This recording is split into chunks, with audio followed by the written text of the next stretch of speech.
Teman-temanku yang dimuliakan Allah, apakah peristiwa terbesar yang akan terjadi pada tahun 2024 yang akan datang?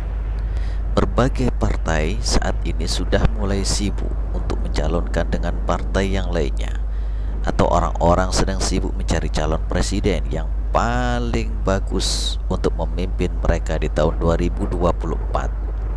Apakah ini hal yang terbesar pada tahun 2024?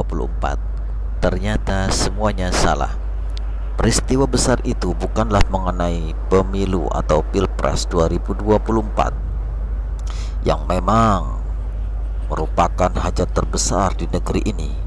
Namun peristiwa ini jauh lebih besar karena imbasnya adalah seluruh makhluk yang ada di muka bumi ini. Apakah peristiwa itu tidak lain adalah peristiwa munculnya Dajjal?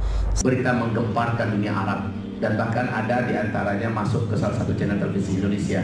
Saya lupa itu waktu itu tahun 2004 ya. Ini lahir dengan keajaiban. Baru beberapa jam dilahirkan, ketika mau masuk mobil di bangku sama neneknya, anak ini berkata, "Assalamualaikum warahmatullahi wabarakatuh." Sebagai pertanda akhir zaman, Anda percaya dan boleh tidak. Namun ini bersumber dari hadis Nabi yang diriwayatkan oleh Imam Muslim, hadis ke 2938, yang menjelaskan bahwa akan terlahir pemuda yang kuat imannya dan akan dibunuh Dajjal. Dan menariknya lagi bahwa pemuda ini telah lahir tahun 2004 di Palestina dan sekarang sedang disembunyikan oleh kaumnya dan akan dibunuh Dajjal pada usia tepat 20 tahun. Berarti kalau sekarang tahun 2021, usianya dikurangi 2004 adalah 17 tahun. Berarti kurang 3 tahun lagi peristiwa besar itu akan terjadi, yakni Dajjal akan membunuh anak ini ketika sampai usia remaja 20 tahun, atau tepatnya pada tahun 2024.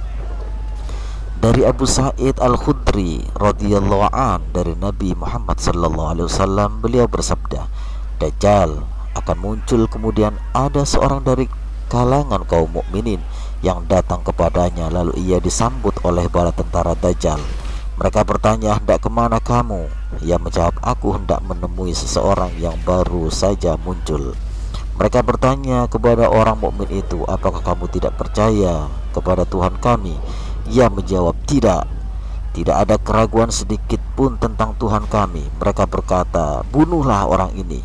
Salah seorang di antara mereka berkata kepada yang lain, "Bukankah Tuhanmu telah melarang kamu untuk membunuh seseorang tanpa perintahnya?"